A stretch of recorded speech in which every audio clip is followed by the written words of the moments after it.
Assalamualaikum warahmatullahi wabarakatuh. Kali ini saya akan membahas materi tentang hak dan kewajiban warga negara. Hak merupakan semua hal yang Anda peroleh atau dapatkan. Hal tersebut dapat berbentuk kewenangan atau kekuasaan untuk melakukan sesuatu. Hak baru bisa didapatkan apabila kewajiban sudah dilakukan. Misalnya, seorang pegawai berhak mendapatkan upahnya apabila sudah melaksanakan tugas atau praktik pekerjaan yang dibebankan kepadanya. Hak asasi manusia adalah hak yang melekat pada diri setiap pribadi manusia. Sedangkan hak warga negara merupakan seperangkat hak yang melekat dalam diri manusia dalam kedudukannya sebagai anggota dari sebuah negara. Hak asasi sifatnya universal, tidak terpengaruh status kewarganegaraan seseorang. Akan tetapi, hak warga negara dibatasi oleh status kewarganegaraannya. Dengan kata lain, tidak semua hak warga negara adalah hak asasi manusia. Hak warga negara Indonesia meliputi hak konstitusional dan hak hukum.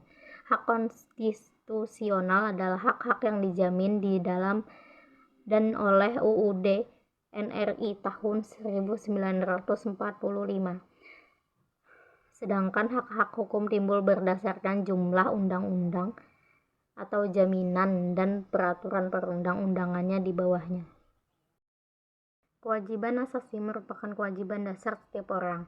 Dengan kata lain, kewajiban asasi terlepas dari status kewarganegaraan yang dimiliki oleh orang tersebut.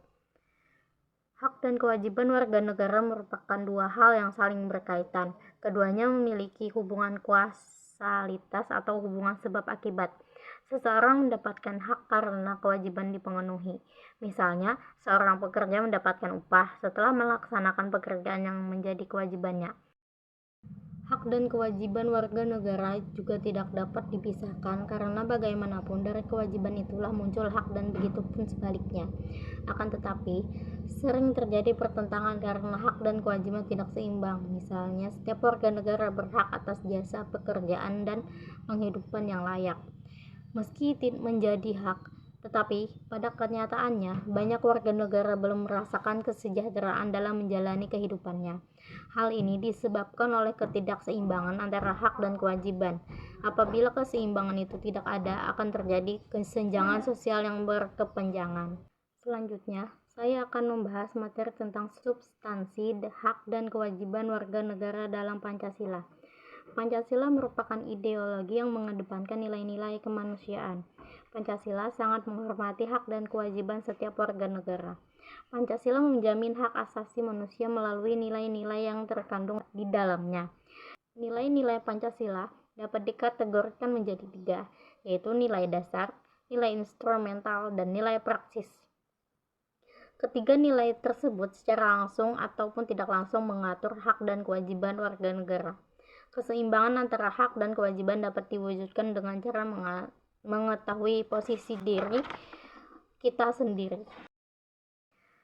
Sebagai seorang warga negara, kita harus tahu hak dan kewajiban kita. Laksanakan apa yang menjadi kewajiban kita, serta perjuangkan apa yang akan menjadi hak kita. Seorang pejabat atau pemerintah pun harus tahu akan hak dan kewajibannya, seperti yang sudah tercantum dalam hukum dan aturan-aturan yang berlaku.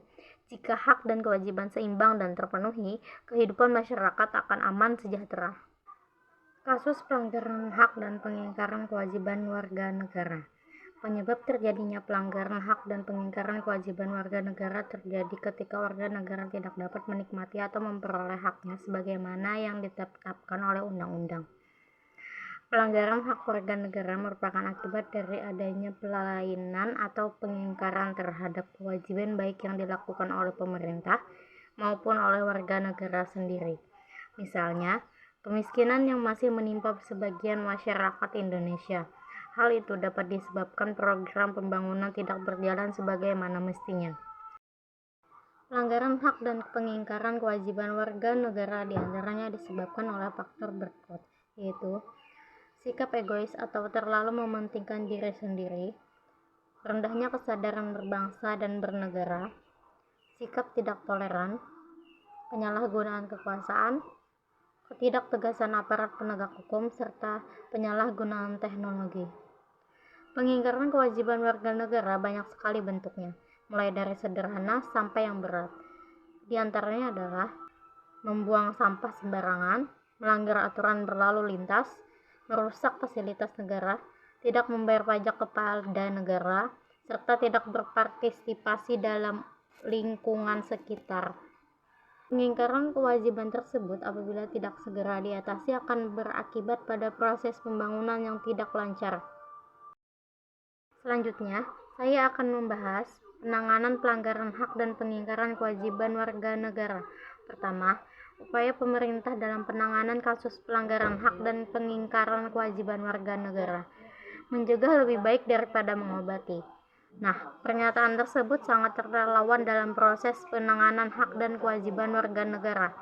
Berikut ini upaya pencegahan yang dapat dilakukan untuk mengatasi berbagai kasus pelanggaran hak dan pengingkaran kewajiban warga negara. Yaitu A. Supremasi hukum dan demokrasi harus ditegakkan. B. Mengoptimalkan peran lembaga selain lembaga tinggi negara yang berwenang dalam penegakan hak dan kewajiban warga negara, seperti Komisi Pemberantasan Korupsi, Lembaga Ombudsman Republik Indonesia, Komisi Nasional Hak Asasi Manusia, Komisi Perlindungan Anak Indonesia, dan Komisi Nasional Anti Kekerasan Terhadap Perempuan. C. Meningkatkan kualitas pelayanan publik untuk mencegah terjadinya berbagai bentuk pelanggaran hak dan pengingkaran kewajiban warga negara oleh pemerintah. D. Meningkatkan pengawasan dari masyarakat dan lembaga-lembaga politik terhadap setiap upaya penegakan hak dan kewajiban warga negara. E. Meningkatkan penyebarluasan prinsip-prinsip kesadaran bernegara kepada masyarakat melalui lembaga pendidikan formal atau sekolah perguruan tinggi maupun non-formal, seperti kegiatan-kegiatan keagamaan dan kursus. F. Meningkatkan profesionalisme lembaga keamanan dan pertahanan negara. G. Meningkatkan kerjasama yang harmonis antar kelompok atau golongan dalam masyarakat agar mampu saling memahami dan menghormati keyakinan dan pendapat masing-masing. Selain melakukan upaya pencegahan, pemerintah juga menangani berbagai kasus yang sudah terjadi. 2. Membangun partisipasi masyarakat dalam pencegahan terjadinya pelanggaran hak dan pengingkaran kewajiban warga negara. Upaya pencegahan dan penanganan pelanggaran hak dan pengingkaran kewajiban warga negara yang dilakukan oleh pemerintah tidak akan berhasil tanpa didukung oleh sikap dan perilaku warga negaranya yang mencerminkan penegakan hak dan kewajiban warga negara. Sebagai warga negara dari bangsa dan negara yang beradab, sudah sepantasnya sikap dan perilaku kita mencerminkan sosok manusia beradab yang selalu menghormati keberadaan orang lain. Sekian penjelasan dari saya. Wassalamualaikum warahmatullahi wabarakatuh.